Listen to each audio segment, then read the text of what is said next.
नमस्कार, देवभूमि के दंगल में आप सभी का स्वागत है। मैं हूं आपके साथ यशी शुक्ला और देवभूमि के दंगल में आज बात करेंगे धामी को कोश्यारी का साथ।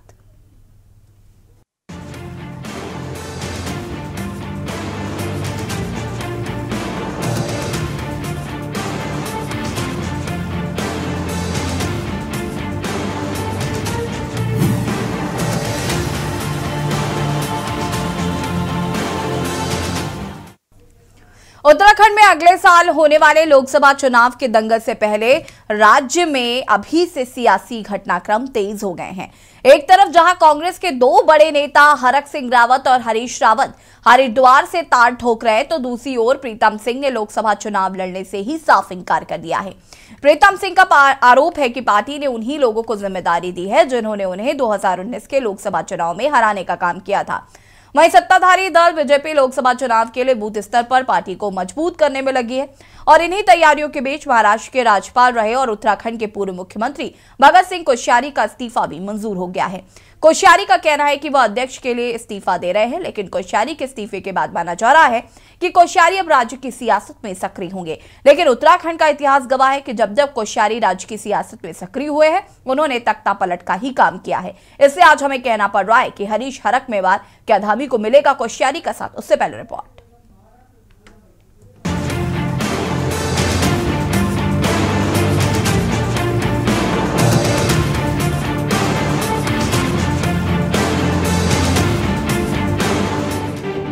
उत्तराखंड में अगले साल होने वाले लोकसभा चुनाव के दंगल से पहले राज्य में अभी से सियासी घटनाक्रम तेज हो गए हैं। एक तरफ जहां कांग्रेस के दो बड़े नेता हरक सिंह रावत और हरीश रावत हरिद्वार से तार ठोक रहे हैं, तो दूसरी ओर प्रीतम सिंह ने लोकसभा चुनाव लड़ने से ही साफ इंकार कर दिया है। प्रीतम सिंह का आरोप है कि पार्टी ने उन्हीं लोगों को जिम्मेदारी दी है जिन्होंने 2019 के लोकसभा चुनाव में हराने का काम किया था। वहीं सत्ताधारी दल बीजेपी लोकसभा चुनाव के लिए बूथ स्तर पर पार्टी के मजबूत करने में लगी हुई है। इन्हीं तैयारियों के बीच महाराष्ट्र के राज्यपाल रहे और उत्तराखंड के पूर्व मुख्यमंत्री भगत सिंह कोश्यारी का इस्तीफा भी मंजूर हो गया है। कोश्यारी का कहना है कि वह अध्ययन के लिए इस्तीफा दे रहे हैं, लेकिन कोश्यारी के इस्तीफे के बाद माना जा रहा है कि कोश्यारी अब राज्य की सियासत में सक्रिय होंगे। वहीं जानकारों का कहना है कि कोश्यारी शांत बैठने वाले नेता नहीं है। वहीं बीजेपी का दावा है कि कोश्यारी के अनुभव का पार्टी को काफी लाभ मिलेगा, जबकि कांग्रेस कोश्यारी पर हमलावर है। जो हमारे श्रद्धेय भगत सिंह कोश्यारी जी हैं, बिल्कुल पूरे, क्योंकि महाराष्ट्र के वो महामहिम भी रह चुके हैं और साथ में यहाँ उत्तराखंड देवभूमि के पूर्व मुख्यमंत्री रहे हैं। राजनीति क्षेत्र में कहो, सामाजिक क्षेत्र में रहो, उनका एक बहुत ही बड़ा योगदान है भारतीय जनता पार्टी के लिए। बहुत ही शीर्ष वो नेता हैं और निश्चित रूप से उनकी जो उनका पार्टी पूरा उनका लाभ लेगी। उनकी योग्यताओं का, क्षमताओं का, उनके अनुभव का निश्चित रूप से लाभ मिलेगा। जब तक टिकट डिक्लेयर नहीं होता, अभी तो चुनाव भी डिक्लेयर नहीं हुआ, हर नेता का हक है, अधिकार है, वो अपने लिए काम करे, पार्टी के लिए काम करे और दोनों नेता पार्टी को मजबूत करने के लिए लगातार मेहनत कर रहे हैं। इसमें आपसी झगड़ा कहाँ है? हरक सिंह जी भी कांग्रेस को मजबूत करने के लिए लगातार प्रयास कर रहे हैं और हरीश रावत भी कांग्रेस को मजबूत करने के लिए प्रयास कर रहे हैं। हाईकमान तय करेगी किसको चुनाव लड़ना है, तो इसमें कोई विवाद या झगड़ा नहीं है। रही भगत सिंह कोश्यारी जी की बात, तो भाई जैसा करोगे वैसा भरोगे। ऑपरेशन लोटस के तहत उन्होंने लोकतंत्र में चुनी हुई सरकार को गिराने में मदद की। ये बहुत सामान्य सी बात है और मुझे लगता है एक मुद्दा इसलिए नहीं है, कांग्रेस में ये सब चीजें होती रहती हैं और ये आज का बात नहीं है। एक बार पहले चले गए थे, वहाँ हरिद्वार चले गए थे, प्रीतम सिंह चले गए, ब्रह्मचारी जी के पास चले गए, तब भी तो बात उठी थी। तो कांग्रेस में कब नहीं होता? और कांग्रेस में नहीं होता क्या बीजेपी में नहीं होता? सभी जगह होता है। अगर बीजेपी में नहीं हुआ होता तो त्रिवेंद्र सिंह को क्यों हटाया गया? खडूरी जी को क्यों हटाया गया? निशंक जी को क्यों हटाया गया? तो ये तो नैरेटिव बनाया जाता है, नैरेटिव थोपा जाता है प्रेस पर कि आप इस तरह से भी करो, इस लाइन पे करो, इसलिए भी होता है। वरना राजनीति में कोई भजन करने तो नहीं आता ना। राजनीति का मतलब राज करने के लिए आता है, सत्ता के लिए आता है। अब कांग्रेस प्रदेश अध्यक्ष करण माहरा को हरक हरीश की तैयारियों को पार्टी के हित में बता रहे हूं, लेकिन सबको पता है कि हरक हरीश के बीच कितनी दूरी है। हरीश रावत की सरकार को गिराने के पीछे हरक सिंह का ही हाथ था और हरक की कांग्रेस में वापसी का हरीश रावत ने पुरजोर विरोध किया था। हालांकि बेमन से हरीश को हरक का स्वागत करना पड़ा और अब लोकसभा चुनाव से पहले हरक सिंह रावत और हरीश रावत एक बार फिर आमने सामने हैं। हरक सिंह रावत ने तो खुलकर चुनाव लड़ने की ताल ठोकी है, लेकिन हरीश रावत फिलहाल कन्नी काटते हुए नजर आ रहे हैं। पार्टी से ये निवेदन किया है कि अगर मैंने विधानसभा चुनाव के समय में जब मैं कांग्रेस में सम्मिलित हुआ तो मैंने पार्टी हाईकमान से कहा था कि मैं चुनाव विधानसभा का नहीं लड़ना चाहता हूं, लेकिन अभी मैंने पार्टी से कहा है कि भाई लोकसभा में अगर पार्टी विचार करती है तो मैं लोकसभा चुनाव लड़ सकता हूं और मैंने अपनी इच्छा जताई है। देखिए, पार्टी के अपने बड़े नेताओं को, संगठन के लोगों को अपनी भावना से अपनी इच्छा जरूर व्यक्त की है कि अगर आप पार्टी मौका देगी तो मैं चुनाव लड़ने के लिए मेरी इच्छा है और बेहतर तरीके से लड़ूंगा। कुल मिलाकर लोकसभा चुनाव से पहले राज्य में सियासी घटनाक्रम तेजी से बदलते हुए दिखाई दे रहे हैं। सवाल है कि क्या भगत सिंह कोश्यारी उत्तराखंड में ही रहकर यहां की राजनीति में शांत बैठे रहेंगे? क्या हरक हरीश की एक ही सीट से तैयारी पार्टी में किसी बड़े बवाल को जन्म दे रही है? क्या सीएम धामी को अपने राजनीति गुरु भगत सिंह कोश्यारी का साथ मिलेगा? ऐसे अनगिनत सवाल हैं जिसके जवाब का सभी को इंतजार है। देहरादून से के न्यूज इंडिया के लिए अंकित काला की रिपोर्ट।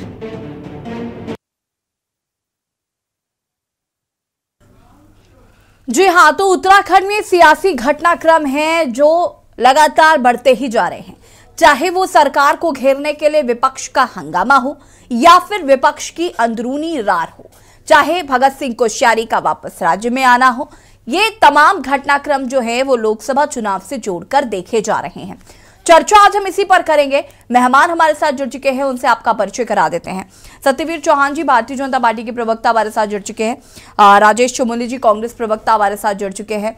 साथ ही साथ दर्शन डोभाल जी हमारे साथ जुड़ चुके हैं, आम आदमी पार्टी के प्रवक्ता है। अनुपम खत्री जी यूकेडी प्रवक्ता हमारे साथ जुड़ चुके हैं।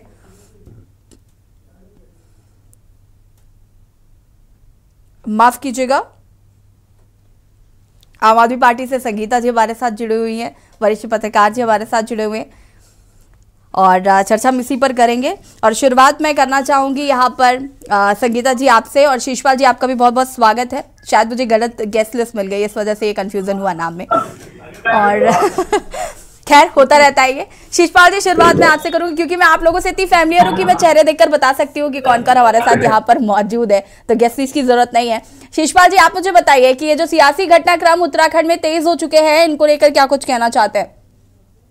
देखिए यशी जी, जहां तक आज बड़े बड़े शब्दों में छपा है कि महाराष्ट्र के राज्यपाल जो है गवर्नर रिटायर हो गए हैं, उन्होंने इच्छा व्यक्त की थी वहां इस्तीफा अपने पद से देने की और उनका त्याग पत्र मंजूर हो गया है, वो लौट रहे हैं। तो ये अटकलें यहाँ लगभग कई महीनों से इस राज्य में चल रही थी कि जी यहाँ कुछ होने वाला है। और जिस प्रकार से यहाँ बेटी अंकिता भंडारी प्रकरण में प्रदेश की जनता सड़कों पर उतरी, बेरोजगारों के पेपर लीक 6 महीने से जिस प्रकार से ये प्रकरण उठा हुआ है, बेरोजगारों पे जिस प्रकार से लाठी डंडे चल रहे हैं, बेरोजगारों पर जिस प्रकार से गंभीर धाराओं में मुकदमे दर्ज किए जा रहे हैं, तो राज्य में एक अस्थिरता का माहौल। और कोश्यारी जी जिस तरीके से अचानक बिना कार्यकाल पूरा किए ही बीच में लौटे हैं, तो ये अटकलें यहाँ पर विभिन्न प्रकार की लग रही हैं राजनीतिक गलियारों में। उस पर बहुत ज्यादा टीका टिप्पणी करना अभी जल्दबाजी होगा, लेकिन ये सहज स्थिति नहीं है और इसको एक असामान्य परिस्थिति के तौर पर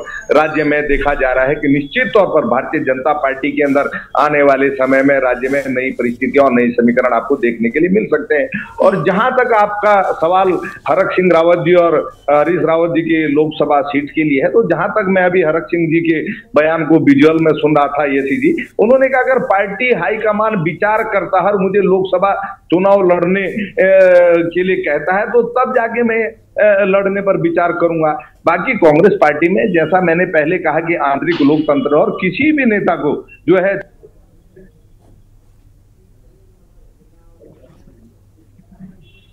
शिशपाल जी आपकी आवाज नहीं आ पा रही है।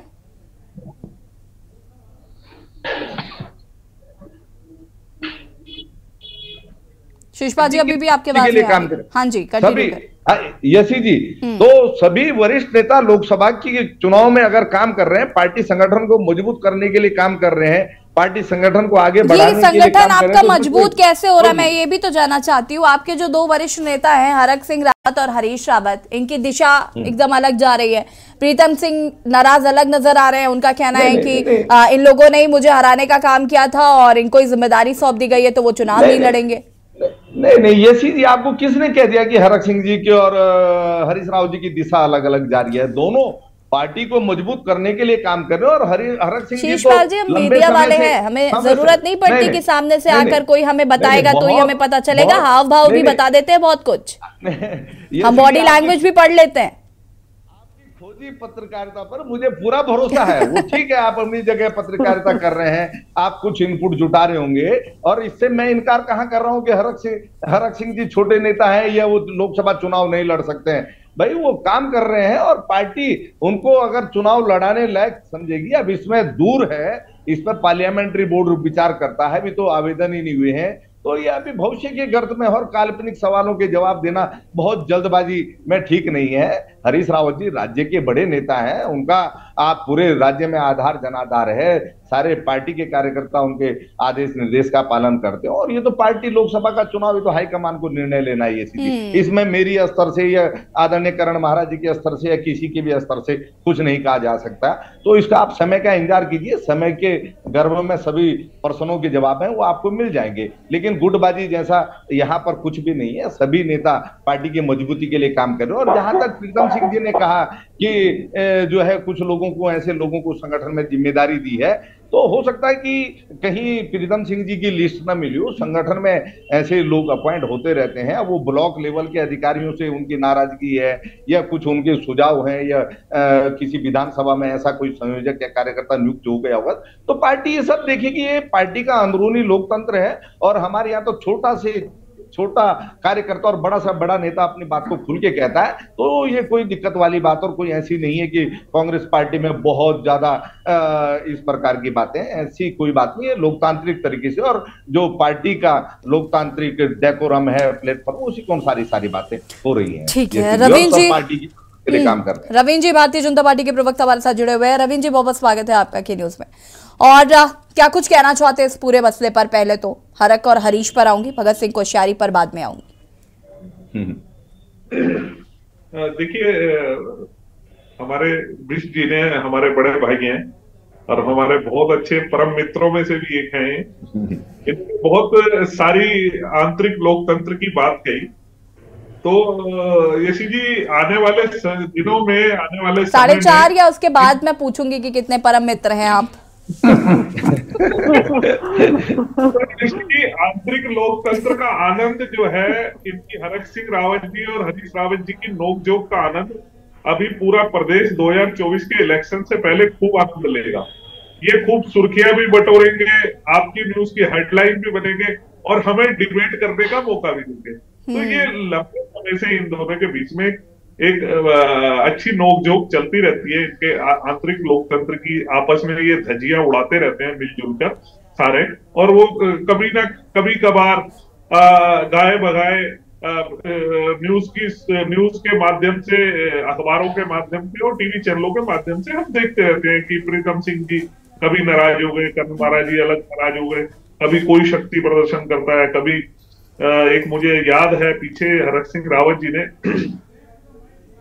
शीशपाल जी सबकी प्रतिक्रियाओं के बाद आते हैं, कुछ हमारे पहाड़ की भाषा में क्या बैल करके कुछ कह दिया था इन्हें, हरक सिंह रावत जी को। लेकिन ऐसी लोग जो कि अभी बड़ा कुछ देखने को हमें मिलेगा। और उस सीट के पीछे ये दो बड़े चेहरे लगे हुए हैं जो इन्होंने लंबे समय से कभी वहां से जीत हासिल नहीं की है। तो ये आगे भी इस तरीके की नोकझोंक चलेगी और इसका आनंद हम भरपूर तरीके से आंतरिक लोकतंत्र का लेते रहेंगे।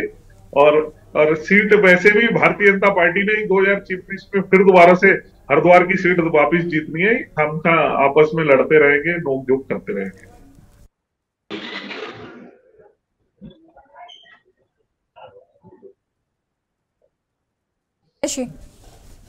ठीक है, आप वापस आएंगे, चर्चा को हम आगे बढ़ाएंगे और हमारे साथ संगीता जी भी जुड़ी हुई है। संगीता जी बहुत मुस्कुरा रही हैं आप, क्या बात है? पूरे मसले पर क्या कहना चाहते हैं? अभी तो रविंद्र भाई और शीशपाल जी की मित्रता को देख रही थी तो मुस्कुराहट आ गई। यशी जी देखिए, जिस तरह से भगत सिंह कोश्यारी जी उत्तराखंड आ रहे हैं और उन्होंने कहा मैं वहां से रिटायर होना चाहता हूँ क्योंकि मैं जिम्मेदारी को नहीं संभाल पा रहा, तो ये भी एक प्रश्न चिन्ह।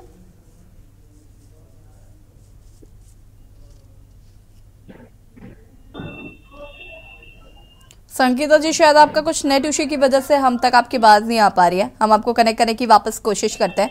मीनाक्षी घड़ियाल जी भी जुड़ी हुई है, यूकेडी की प्रवक्ता है। मीनाक्षी जी, बहुत बहुत स्वागत है आपका। और क्या कुछ कहना चाहती है इस पूरे मसले पर?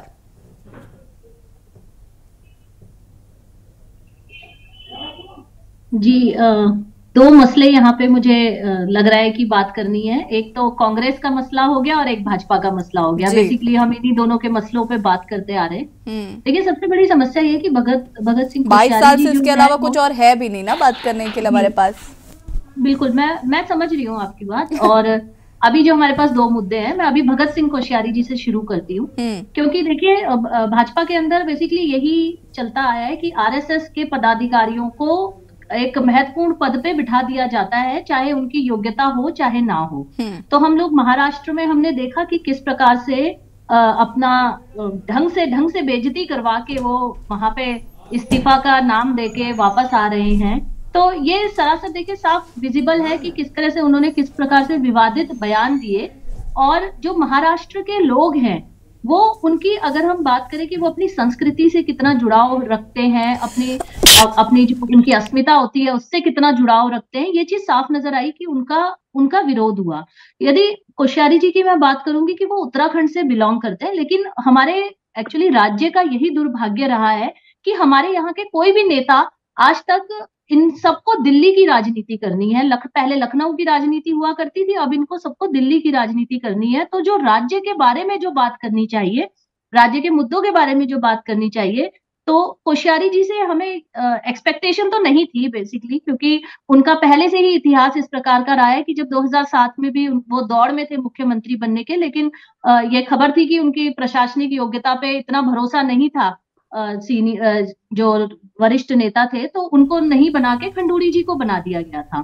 तो लेकिन जब ये वहां पे राज्यपाल बन के गए महाराष्ट्र में, और जिस प्रकार के बयान उन्होंने दिल्ली के अपने आकाओं को खुश करने के लिए दिए, जिससे उनकी छिछलेदारी वहां पे हुई है, तो ये एक तरह से मैं तो ये कहूंगी कि हाँ, उत्तराखंड, क्योंकि वो उत्तराखंड से बिलोंग करते हैं, तो कहीं ना कहीं उत्तराखंड के लिए भी ये एक शर्मनाक बात है। और सबसे बड़ी शर्मनाक बात उस बीजेपी सरकार के लिए है जो सिर्फ सियासत का खेल खेलती है, और सियासत का खेल खेलते खेलते वो इस प्रकार का खेल खेल गई कि उसका महाराष्ट्र में तो हिसाब किताब खराब ही हुआ, उत्तराखंड में भी आज उनका बहुत ही आप देख सकते हैं कि उत्तराखंड में भी उनकी स्थिति कोई बहुत बेहतर नहीं है।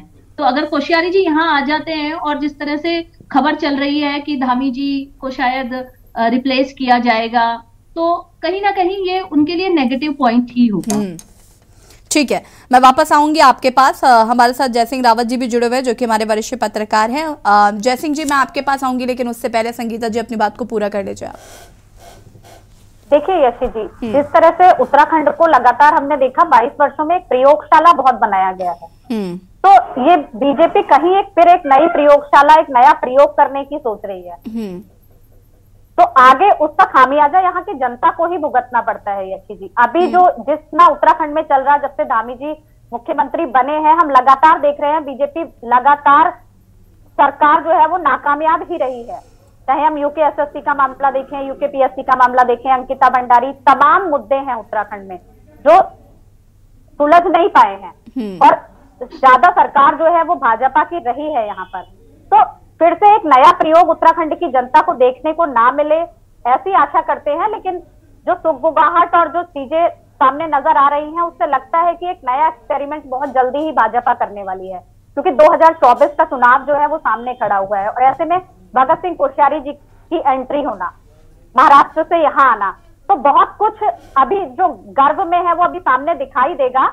लेकिन भाजपा जो है वो यहाँ पे सरकार जो है वो संभाल नहीं पा रही है, तो ऐसे में वो कुछ नया प्रयोग करेगी। और जो हरक सिंह रावत जी की बात है या हरीश रावत जी की बात है, तो देखिए वो लाइमलाइट में ना आए तो ऐसा हो नहीं सकता, और उत्तराखंड की राजनीति अधूरी रह जाएगी अगर वो लाइमलाइट में नहीं आएंगे, उनके बयान नहीं आएंगे। तो उत्तराखंड की राजनीति में जो लगातार अध्याय जुड़ते रहते हैं और कांग्रेस का जो दिखाई देता है एक नया, बार बार कुछ नया, तो वो देखने से जनता महरूम हो जाएगी अगर ऐसा नहीं होगा यशस्वी जी तो। समझ रही हूँ मैं संगीता जी क्या कहना चाह रही हैं आप। जय सिंह रावत जी, आपका रुख करूंगी मैं कि क्या ज्यादा घोटाले उजागर करना धामी जी के लिए मुश्किल खड़ी कर सकता है कि ये जो बैक टू बैक घोटाले उजागर हो रहे हैं 2002 के या 2005 के बाद से कंटिन्यूअसली, इस बार जो लोग पकड़े जा रहे हैं उनको जेल भेजा जा रहा है, तो कहीं बहुत करीब के लोग ना पकड़ लिए जाएं से उनके लिए मुश्किल है, इसलिए भगत कोश्यारी की एंट्री हो गई है। पहला सवाल। दूसरा, हरक और हरीश की ये जो द्वंद्व चल रहा है, जैसे शीशपाल जी नहीं मान रहे हैं या कांग्रेस नहीं मान रही है, लेकिन जैसा कि मैंने पूर्व में कहा कि हम पत्रकार हैं तो हम बॉडी लैंग्वेज भी बता सकते हैं कि व्यक्ति क्या कहना और समझना चाहता है, तो उस अकॉर्डिंगली आप इसको कैसे देख रहे हैं? पहली बात तो जो घोटाले की बात है, तो जब बीजेपी शासन में होती है तो कांग्रेसी कहते हैं ये घोटाला प्रदेश हो गया। जब कांग्रेस होती है तो दूसरी पार्टी कहती है घोटाला प्रदेश हो गया, बाकी सारे लोग कहते हैं ये कोई नई बात उत्तराखंड और हड़ताली प्रदेश तो कॉमन है दोनों की सरकार। हड़ताली प्रदेश है, कई बार ऐसा भी हुआ कि ये कोई डिसीजन यहाँ की सरकार ने जब नहीं लेती है तो हाई कोर्ट को इंटरफेयर करना पड़ा कि ये काम करो, तब हड़तालें टूटी हैं, ये भी कॉमन बात है। जो कांग्रेस में लोकतंत्र चल रहा है वो भी नई बात नहीं है। मैंने आप संवाददाताओं को कहा था ये कोई खबर है क्या? कांग्रेस में तो इससे बड़े बड़े लोकतंत्र होते रहते हैं। अब वो अभी पिछले चुनाव में हुआ नहीं लोकतंत्र, सल्ट में सीट हार गए, रामनगर हार गए, लाल कुआं हार गए, कई और सीटें हार गए, कम से कम आधा दर्जन सीटें तो इसी लोकतंत्र के चक्कर में हार गए। अब जहां तक सवाल है, हमारे एक मित्र ने कहा कि हम ये नोक झोंक का आनंद लेते रहेंगे, तो नोक झोंक का आनंद जो आपने जो बल्द की बात की थी, और जो पढ़ने वाला बैल होता है जिसपे कंधे पे लगाते हैं, जैसे हल लगाने की बात आती है तो लेट जाता है, तो वो ऐसा बल्द कुछ कहते हैं, तो वो नोक झोंक हरीश रावत जी और कोश्यारी जी के बीच में चला था, काफी लंबा चला था। एक ने कहा था एकला बांदर है, दूसरे ने कहा था ये गलिया बल्द है। तो ये अब कोश्यारी जी उत्तराखंड आ गए हैं, तो इस तरह की नोक झोंक, क्योंकि ये दोनों हमारे उत्तराखंड के बहुत सीनियर मोस्ट लीडर है दोनों, कांग्रेस से हरीश रावत जी है, बीजेपी से भगत दा है, शीर्ष नेता है, इसमें दो राय नहीं है, दोनों जमीन के नेता है और इनका फॉलोइंग है।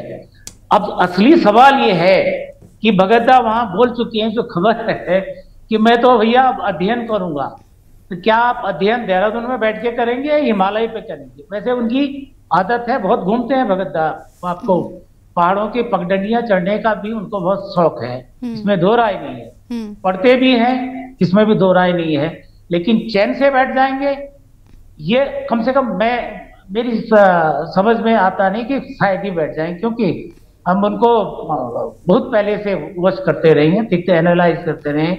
हमने स्वामी जी के जमाने में देखा, हमने खडूड़ी जी के जमाने में देखा, हमने निसंग जी के जमाने में देखा, उसके बाद त्रिवेंद्र सिंह जी तो उनके बहुत करीबी थे, जैसे धामी जी उनके राजनीतिक शिष्य आप जानते हैं, हम सभी जानते हैं, ऐसे ही त्रिवेंद्र भी थे। त्रिवेंद्र जी का भी क्या हुआ, आजकल असली जो बीजेपी में जो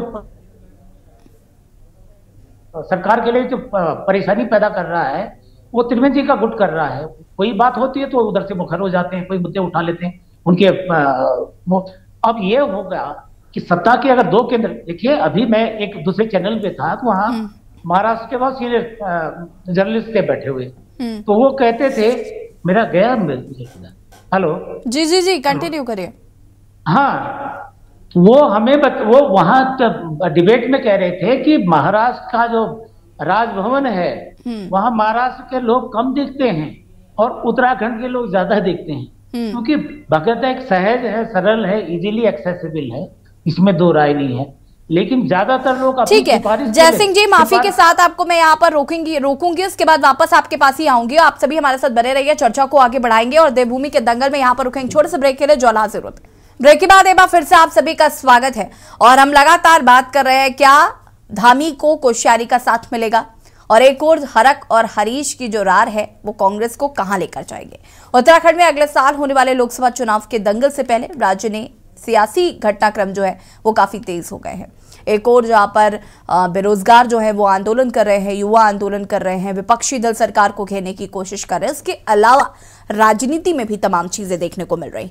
चर्चा इसी पर करें। जयसिंह रावत जी का रुख करना चाहूंगी मैं। जयसिंह जी अपनी बात को पूरा कर सकते हो, उसके बाद मैं रुख करूंगी शेषपाल जी आपका। के जो पत्रकार बता रहे थे वो कहते थे कि भाई महाराष्ट्र जो राजभवन है वहाँ उत्तराखंड के लोग ज्यादा दिखते हैं और महाराष्ट्र के कम दिखते हैं। निश्चित रूप से यहाँ ज्यादा से किसी को कोई फेवर करना हो तो महाराष्ट्र चले जाते थे, बगद्दा के पास चले जाते थे। वहाँ हमारे पत्रकारों ने भी उसका फायदा उठाया। जब आते हैं तो यहाँ हमारा आसपास ही घर भी है, पड़ोसी में बगद्दा रहते हैं, तो यहाँ इतनी भीड़ होती है।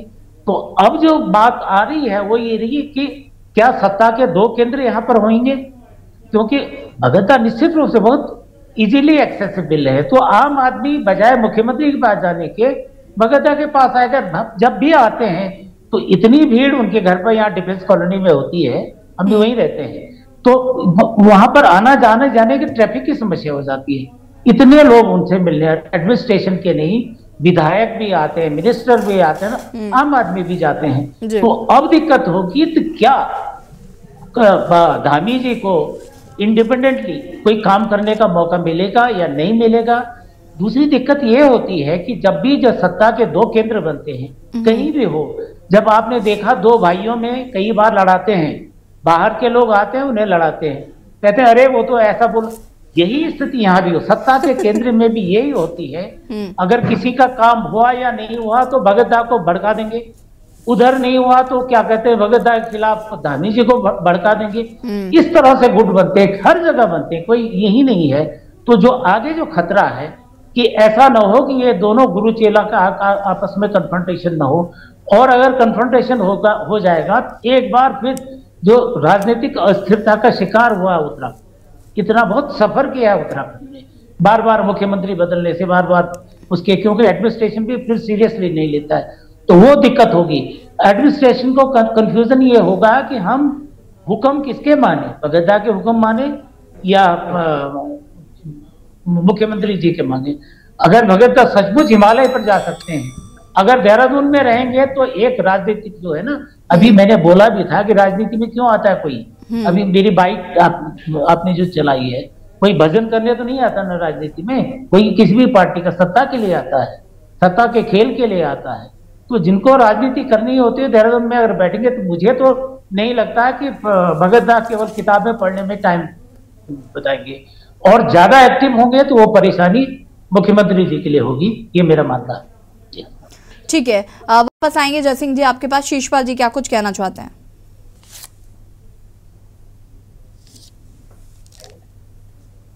अनम्यूट कर लीजिए। हाँ यशी जी, जैसे अभी जयसिंह रावत जी ने, हमारे बड़े भाई भी हैं और बहुत वरिष्ठ पत्रकार हैं इस राज्य के, और उनका जो विश्लेषण है वो बहुत सटीक होता है, राज्य की जनता ऐसा मानती भी है और मैं भी ऐसा ही मानता हूं कि उन्होंने कह दिया कि अब सत्ता के 2 केंद्र होने वाले हैं यहाँ पर। क्योंकि अभी तक जिन लोगों को महाराष्ट्र दौड़कर जाना पड़ रहा था, उत्तराखंड के नेताओं को, भारतीय जनता पार्टी, अब उनके लिए आसान हो जाएगा देहरादून में। और रात दिन जो है भगत सिंह कोश्यारी जी अब सत्ता को अपने हिसाब से हाँकने की कोशिश करेंगे। वो महाराष्ट्र में बैठ के हाँक रहे थे, अब यहाँ से तो निश्चित तौर पर जब वो चाहेंगे तब फैसले अपने मुताबिक करवाएंगे, और निश्चित तौर पर आपको आने वाले समय में बहुत जल्दी इसका असर यहाँ पर दिखाई देगा। और धामी जी ऐसे शिष्य नहीं है कि वो एकलव्य की तरह अपना अंगूठा काट के गुरु के चरणों में रख दें। वो निश्चित तौर पर जो है मुख्यमंत्री हैं, और इस समय जैसे उन्होंने अपने पे तमंगा अपने पे लगवा रखा धाकड़ धामी, वैसे तो वो धड़ाम धामी है हमारे लिए, नाकाम धामी है, लेकिन भारतीय जनता पार्टी के विज्ञापनों में और सरकार के विज्ञापनों में धाकड़ धामी, तो अपनी धाकड़पन तो अब किसको दिखाएंगे, उन्हीं को दिखाएंगे, भगत सिंह कोश्यारी को। और जिस प्रकार से अभी मेरे दूसरे मित्र भारतीय जनता पार्टी के प्रवक्ता कह रहे थे कि साहब हम कांग्रेस पार्टी की नोक झोंक का आनंद लेते रहेंगे, तो मित्र जो इस टाइम भारतीय जनता पार्टी के पूर्व मुख्यमंत्री हैं त्रिवेंद्र सिंह रावत जी, तीरथ सिंह रावत जी और धामी के बीच में जो केमिस्ट्री चल रही है उसका आनंद तो पूरा प्रदेश ले ही रहा है मजेदार तरीके से। और जिस प्रकार से आपके दो पूर्व मुख्यमंत्री सरकार के ऊपर भ्रष्टाचार के खुले तौर पर आरोप लगा रहे हैं, जिस प्रकार से राज्य में बेरोजगार जो है दिन दहाड़े लाठियों से पीटे जा रहे हैं, गंभीर धाराओं में जेल भेजे जा रहे हैं और नकलची जो माफिया हैं वो जमानत पर छूट रहे हैं, तो राज्य की जनता इससे हताश, निराश और आक्रोशित है। सड़कों पर उतर के आंदोलन कर रही है और राज्य की जनता को आज पछतावा हो रहा है कि हमने किन लोगों को डबल इंजन के मुकाबले में सत्ता सौंप दी।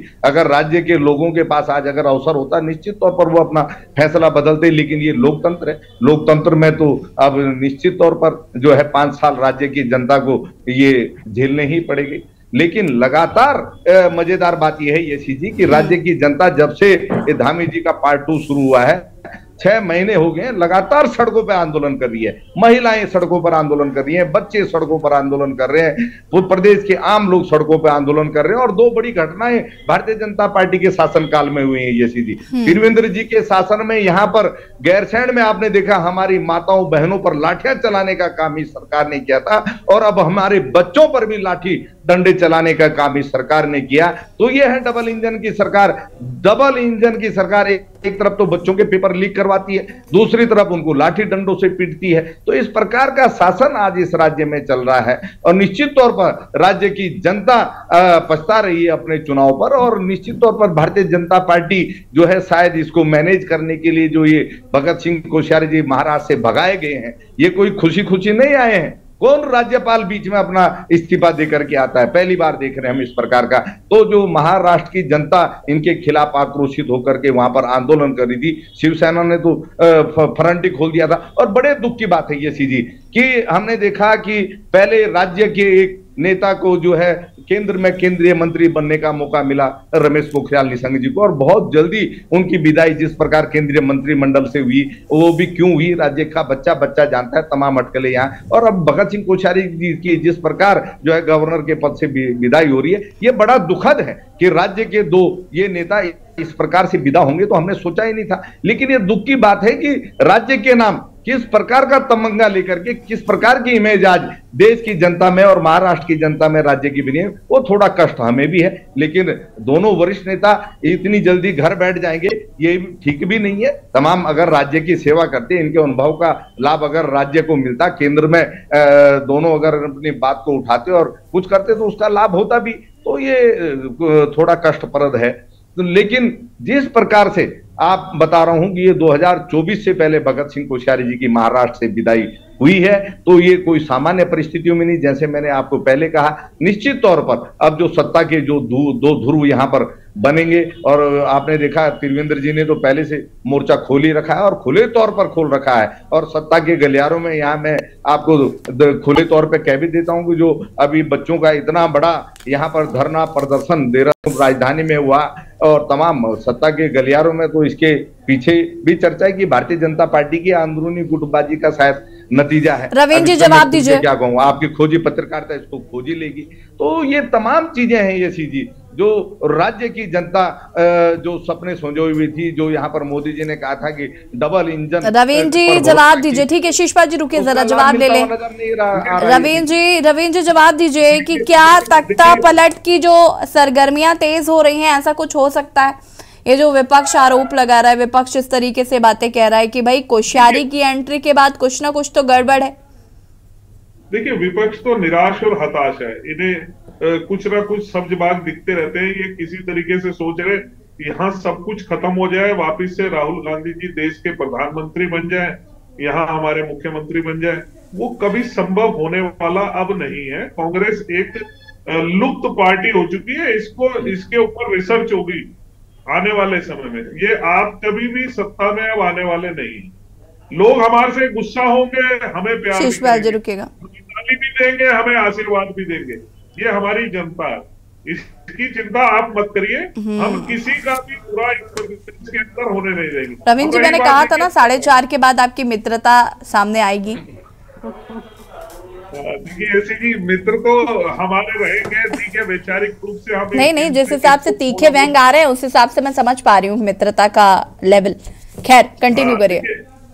देखिए मैं अब आता हूँ भगत दास की बात को लेके। जिस प्रकार से ये कह रहे देखिए अभी जय सिंह रावत जी ने एक बड़ा अच्छी बात बताई कि मेरे को किसी पत्रकार ने, महाराष्ट्र के पत्रकारों ने बोला कि राजभवन में जो है उत्तराखंड के लोगों की संख्या ज्यादा रहती थी। तो ये चर्चा मेरे ख्याल से आज मैंने पहली बार ही सुनी है, और इसको कितनी आसानी से कांग्रेस के नेता ने ये कह दिया कि अब दो ध्रुव बनेंगे, अब यहाँ लोग इकट्ठे होंगे, एक तरफ कोश्यारी जी सरकार चलाएंगे, एक तरफ धामी जी सरकार चलाएंगे। मतलब अरे धामी जी तो अभी भी नहीं चला रहे भाई, अभी भी कोश्यारी जी चला रहे हैं। अहो, अरे सुनने का वादा रखा करो भाई जी।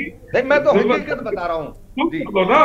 चलो देखो, ये कांग्रेस नहीं है, ये भारतीय जनता पार्टी। यहाँ भारतीय जनता पार्टी का प्रत्येक कार्यकर्ता और कम से कम शिषपाल जी आपको तो ज्ञात होना ही चाहिए, आप हमारे बड़े पुराने, ठीक है आज कांग्रेस में हमारे स्वयं सेवक रहे हैं, आपने आपकी शिक्षा संघ की शिक्षा से हुई है, आपको पता है हमारी मातृत्व संगठन में किस तरीके से देश के प्रति, राष्ट्र के प्रति, समाज के प्रति अपनी जिम्मेदारियां बताई गई। हम कभी भी किसी के रास्तों में कांटे नहीं डालते, किसी के कोई ये देवेंद्र जी और तीरथ जी से पूछो संघ के स्वयं सेवक क्या करते हैं। अरे नहीं भाई नहीं, ये आपको पता होगा। देखिए शिषपाल जी, अब आप कांग्रेसी हो गए तो आपका थोड़ा सा असर आया, कहीं ना कहीं जो अंदर आपके स्वयं सेवक दबा हुआ है उस अंतर आत्मा से भी देखने की कोशिश करो।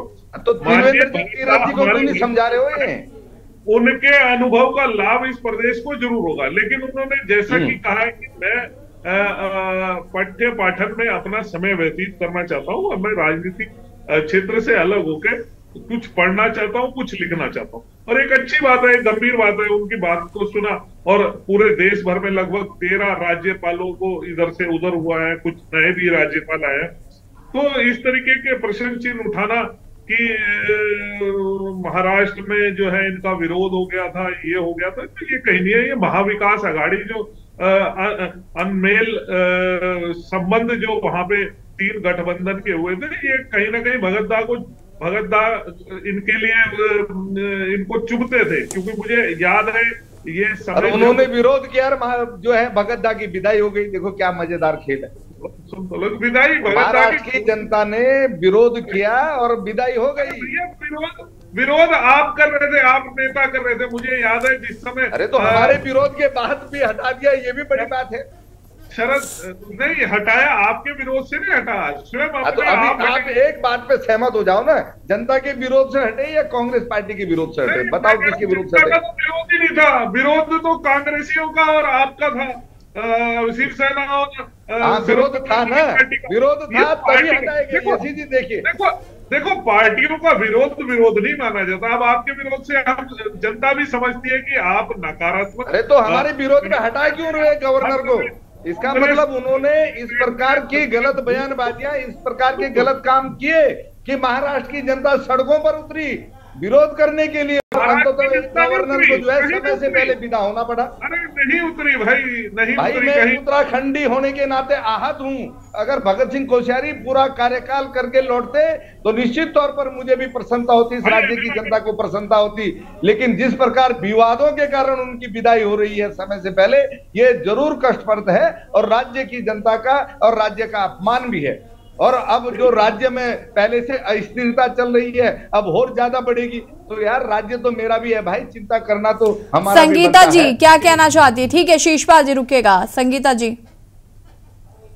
देखिए यशी जी, मैंने पहले भी कहा कि अस्थिरता का माहौल जो 22 सालों में उत्तराखंड ने झेला है वो फिर से कहीं ऐसा ना हो, क्योंकि जो भगत सिंह कोश्यारी जी महाराष्ट्र से यहाँ आ रहे हैं, अब उन्होंने राज्यपाल पद से इस्तीफा दे दिया, उनको वहां से हटा दिया गया, वहां भी उन्होंने बहुत बयानबाजी की।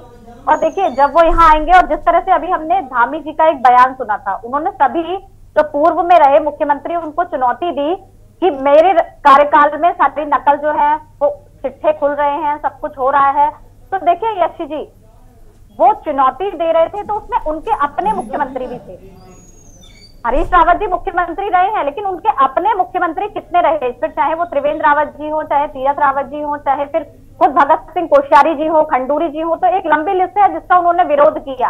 अब इस विरोध का सामना उन्हें कहीं अपनी कुर्सी गवा करके ना देना पड़े, एक राजनीतिक अस्थिरता हमें और ना देखनी पड़े यहाँ। तो अब एक नया अध्याय भगत सिंह कोश्यारी जी के उत्तराखंड में आने से जरूर शुरू होगा यशी जी। और देखिए भाजपा जो जितना भी उत्तराखंड में इस समय चल रहा है, तो लोग भाजपा से खुश नहीं है। लोगों ने भाजपा को एक मजबूत सत्ता दी, दोबारा से सत्ता में उत्तराखंड की जनता लेकर के आई, कुर्सी दी। लेकिन आज जो हम उत्तराखंड में देख रहे हैं कि कोई भी वर्ग इनसे खुश नहीं है, फिर वो चाहे महिला वर्ग हो, चाहे रोजगार के क्षेत्र में हमारे युवा हो, चाहे कर्मचारी हो, सभी परेशान हैं। तो अभी हरिद्वार में उत्तराखंड में चल रहा है, जीत भारतीय जनता पार्टी ने हासिल करी, तो जो इस समय चल रहा है उसकी वजह से कुछ नया। रुकिए रवींद्र जी, रविंद्र भाई अभी हम देखेंगे इसी चैनल पर, हम फिर डिबेट करेंगे। अभी कुछ समय व्यतीत हो जाने दीजिए, उसके बाद हम देखेंगे कि कौन सा नया अध्याय होगा। और यशी जी और हम, मैं सच बताऊं, मुझे भी डर लग रहा है कि कहीं पटवारी परीक्षा पे फिर से डिबेट ना करनी पड़ जाए, और मैं भगवान से मना रही हूं कि ऐसा ना हो, बेहतर है, क्योंकि बच्चों का भविष्य बहुत बुरी तरीके से बर्बाद हो रहा है। रविंद्र जी, और ये मैं वाकई ये कोई बात मैं तंज नहीं कस रही हूँ, मुझे वाकई मैं नहीं चाहती हूँ कि मैं इस पर डिबेट करूँ, और मैं करना भी नहीं चाहती हूँ। ठीक है, शीशपाल जी अपनी बात को पूरा करेंगे, इसके बाद रविंद्र जी आपसे जवाब लूंगी। मीनाक्षी घड़ियाल जी हमारे साथ फिर से जुड़ चुके हैं। मीनाक्षी जी वापस आएंगे आपके पास। शीशपाल जी बहुत कम शब्दों में प्लीज अपनी बात को पूरा करिएगा। जी यशी जी, ये देखिए पटवारी भर्ती प्रकरण पर मैं आपको एक बात कहूंगा कि कल उत्तरकाशी में वहां के अभ्यर्थियों ने आरोप लगाए कि जो है प्रश्न पत्रों की सील टूटी हुई थी, और पुलिस की साइड पर आप देख लीजिए, उस पर बयान आता है कि साहब यहाँ पर सड़कें ठीक नहीं है, सड़कों की बहुत खस्ता हालत है, इस कारण हो सकता है कि सील टूट गई हो। तो पहले तो पीडब्ल्यूडी मंत्री को इस्तीफा देना चाहिए, इतनी खराब सड़कें क्यों है? विपक्ष तो पहले से कह रहा, पुलिस भी अधिकारी, और सड़कें इतनी चाहे कितनी भी खराब हो, सील कैसे टूट सकती है एग्जाम पेपर की? मुझे तो कोई यही बताए पहले। नकल विरोधी कानून में उस बच्चे पर, उन लोगों पर जिन्होंने आशंका ही व्यक्त की कि ये प्रश्न पत्र भी लीक हो सकते हैं, बताओ नकल नहीं की उन्होंने, लेकिन फिर भी नकल विरोधी कानून पे लगा, तो कैसी तानाशाही। रविंद्र जी जवाब दीजिए भाई। अगर आप यहाँ पर जो पीड़ा है, जो कष्ट है, उसको उठाएंगे तब भी मुकदमे है कि किसी भी प्रकार से विरोध का विरोध कर रहा है। आप एक तरफ तो नकल का विरोध, नकल होनी चाहिए या नहीं होनी चाहिए, नहीं, ये तो गलत बात है कि भाई शीशपाल जी इन सब चीजों का तो विरोध मतलब नहीं करना चाहिए। अगर एक सख्त कानून आपके प्रदेश में आ रहा है, मुझे लगता है कम से कम उसका स्वागत तो करना ही चाहिए। हाँ, वो अमल कैसे कराती है सरकार और अमल कराए, उस पर आप जरूर फोकस करें तो वो बेहतर होगा। यशी जी, मैंने कहा नकल विरोधी कानून अगर नकल करने वालों पर लगता तब तो समझ में आता। जो नकल का खुलासा करें, जो कह रहे हैं कि पेपर लीक हो सकता है, इसकी सील टूटी हुई थी, सवाल ही तो उठाए। सरकार को जांच करानी चाहिए थी, सरकार को जांच करानी चाहिए थी। आपने जांच क्यों नहीं कराई? जांच कराइए ना। अरे अरे मैंने कह दिया गड्ढों के कारण टूटी, गड्ढों के कारण टूटी, ये जानबूझ करके टूटी, जो भी हुआ, आपने जांच क्यों नहीं कराई? देश के युवाओं को भड़काने का काम जिस प्रकार से कांग्रेस ने किया, अरे भाई ये तो चैनल पे चला, ये तो समाचार चले, कल से बच्चे बोल रहे थे उनकी बाइटें हैं। ये खबर, इस खबर के बारे में जानकारी है मुझे।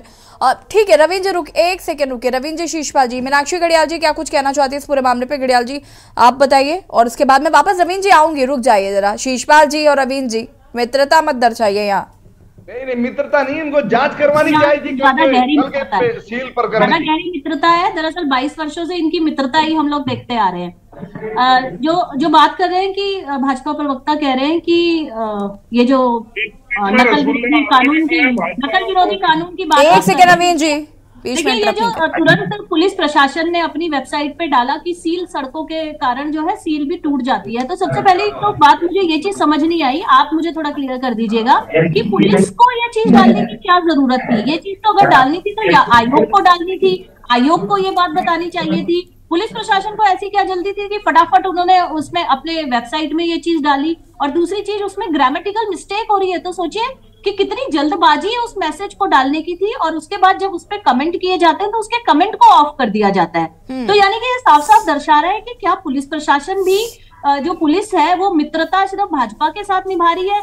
क्या पुलिस को नहीं सोचना चाहिए कि अगर कोई क्वेश्चन कर रहा है या कोई बात पूछ रहा है तो उसका सही से जवाब दें, इंस्टेड ऑफ कि आप अपने कमेंट्स को ऑफ कर दें।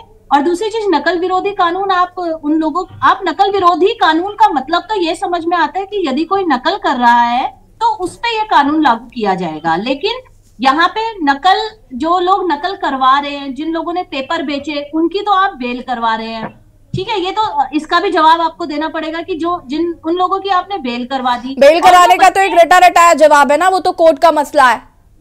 उनके सारे जवाब रटे रटाए होते हैं। एक्चुअली भाजपा को एक लिस्ट दे दी जाती है कि इसमें इतना आपको कुछ बोलने की, आप एक पार्टी की प्रवक्ता हैं, आपकी गलती नहीं है। आप लोग दिल्ली के आकाओं को खुश करने की कोशिश करते हैं। आपके दिल्ली के आका खुश होने चाहिए। भगत सिंह कोश्यारी जी के केस में भी यही हुआ, दिल्ली के आका को खुश करते करते अपनी बेइज्जती करवाया है, वहां पे उत्तराखंड की बेइज्जती करवा के आ गए। दरअसल ये जो देखिए, ये दुर्भाग्य है उत्तराखंड का कि हमारे जो नेता हैं वो इतनी दूरगामी सोच के हैं ही नहीं कि वो अपने उत्तराखंड के बारे में सोचे। हम लोग सिर्फ दिल्ली की राजनीति, दिल्ली के आका को कैसे खुश करना है, दिल्ली की सियासत कैसी करनी है। आप बताइए, पहाड़ों पे पलायन को रोकने के लिए आज तक क्या किया सरकार ने? पलायन पलायन पलायन पलायन आयोग बना दिया, पलायन आयोग नीचे आ गया, सब कुछ कर रहे हैं। आज 22 वर्षों बाद भी पलायन का रोना रो रहे हैं। आप क्या किया? आर्थिक मजबूत करने के लिए क्या किया? हम लोग अपना एक फिक्स मुख्यमंत्री आप दीजिएगा, अपने तसल्ली से जवाब दीजिएगा, जवाब दीजिएगा। आपके जवाब के लिस्ट में अगर ये जवाब होगा ना, आपके जवाब के लिस्ट में जवाब होगा तो जवाब जरूर दीजिएगा, क्योंकि मुझे पता है कि आप लोग जवाब नहीं देते। आप राष्ट्र प्रेमी है, आप राज्य प्रेमी है, लेकिन आप जो इस राज्य के अंदर रह रहे लोग हैं उनके प्रेमी नहीं है, उनके बारे में आप लोग नहीं सोचते। रविंद्र जी, मेरी बात पूरी होने दीजिए, मेरी बात पूरी होने दीजिए ना। आपकी बात समझ में आ रही है ना, मेरी बात समझ में आ रही है। आप मेरी बात पूरी होने दीजिए रविंद्र जी, मेरी बात पूरी होने दीजिए, क्योंकि ना आपकी समझ में आएगी ना मेरी समझ में आएगी। पलायन पलायन क्या नहीं बढ़ा? पलायन नहीं बढ़ा राज्य में, राज्य में पलायन नहीं बढ़ा। आर्थिक को मजबूत करने के लिए आपने क्या किया? क्या आपके लिए बताइए, आपके वरिष्ठ नेता मंत्री रहे, नेताओं पे कहाँ आ गए? मैं कहाँ आपने कौन सी बातें कर रही हूँ? मेरे वरिष्ठ नेताओं पे आ गए, बताइए। मेरे वरिष्ठ नेताओं ने क्या आपके वरिष्ठ नेताओं ने ज्यादा घोटाले किए, उनसे ज्यादा भ्रष्टाचार किए? बताइए, कौन सी नीति की बात कर रहे हैं आप? किस नीतियों की बात कर रहे हैं रविंदर जी? मेरी टर्न है, मुझे बोलने दीजिए। एक सेकंड रुक जाइए रवीन जी, आपसे ज्यादा मैं चिल्ला के बोल सकती हूँ, क्योंकि मेरे समझिए, देखिए आप लोग सत्ता में। Raveen ji, can you please keep quiet? आपका जवाब देना बनता है। क्या झूठ बोल रही हूँ मैं? बताइए, क्या पलायन नहीं हो रहा है? आर्थिकी को अब मीनाक्षी जी आप बताइए कहेंगे तो रवीन जी बताना शुरू कर देंगे। अपनी बात को कंटिन्यू करिए प्लीज, उसके बाद मैं रवीन जी जवाब आपसे लूंगी। एक सेकंड रुक जाइए रवीन जी, थोड़ा सा डिबेट की गर्मा को बनाकर रखिए प्लीज। मीनाक्षी जी देखिए, वही मैं कह रही थी कि मैं कुछ कितनी, ये लोग बोलने नहीं देते हैं एक्चुअली ना। इनका मेन एजेंडा यही है कि हमसे कोई सवाल ना करे। इनसे अगर कोई सवाल करने के लिए आएगा तो ये 307 की धारा। ठीक है रवीन जी, मीनाक्षी जी चूंकि वक्त की कमी है, रवीन जी जवाब फटाफट दीजिए, दो मिनट भी नहीं है आपके। आप तो सत्ता में है, आप लोग सत्ता में है, आपको अधिकार है बोलने का। रवीन जी 60 सेकेंड आपके पास है अपनी बात को पूरा करने के लिए। मैं इनसे पूछना चाहूंगा कि ये जब कांग्रेस के साथ सत्ता में थे, यूकेडी के वरिष्ठ नेता मंत्री थे, क्या कितनी बार इन्होंने विधानसभा में ये प्रश्न उठाया, पलायन को लेकर कोई नीति बनाई है? देखिए, पलायन को लेकर आप उस समय का विधानसभा सत्र निकाल लाइए, उस समय का विधानसभा सत्र निकाल लाइए, मैं बता दूं कि कितने साल किए सत्ता में रहे हैं, विधायकों के साथ आपके मुख्यमंत्री रहे हैं लोग, हमारे मुख्यमंत्री आपके मुख्यमंत्री रहे हैं। आप सिर्फ सियासत नहीं करते रह गए। उत्तराखंड के बारे में आप लोगों ने नहीं सोचा, उत्तराखंड के बारे में आप लोगों ने नहीं सोचा। हम लोग भाजपा के साथ थे। ठीक है, ठीक है। अब ये देखना होगा कि लोकसभा चुनाव में ये जो कोश्यारी की एंट्री और हरक और हरीश की जो द्वंद्व देखने को मिल रहा है, ये किस ओर ले जाता है आगे। लेकिन मैं अभी भी कहूंगी कि मुझे डिबेट नहीं करनी है पटवारी भर्ती परीक्षा मामले में। मैं नहीं चाहती हूं कि उस पर कोई भी ऐसी कोई बात निकलकर सामने आए, क्योंकि बच्चे जिस तरीके से सड़कों पर नजर आए, उन पर लाठियाचार्ज की गई, उनके साथ जो बदतमीजी की गई वो बहुत निंदनीय थी।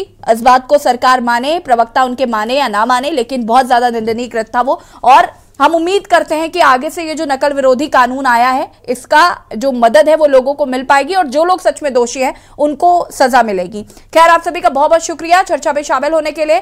देवभूमि के दंगल में आज हम बात कर रहे हैं, एक तरफ जहां कांग्रेस के दो बड़े नेता हरक सिंह और हरीश रावत हरिद्वार में तार ठोक रहे, तो वहीं दूसरी ओर प्रीतम सिंह ने लोकसभा चुनाव लड़ने से मना कर दिया है। और अब उत्तराखंड में भगत सिंह कोश्यारी की एंट्री हो चुकी है, जो कि पूर्व मुख्यमंत्री भी उत्तराखंड के रहे। तो सियासी घटनाक्रम जो है वो काफी बदल रहे हैं तेजी से।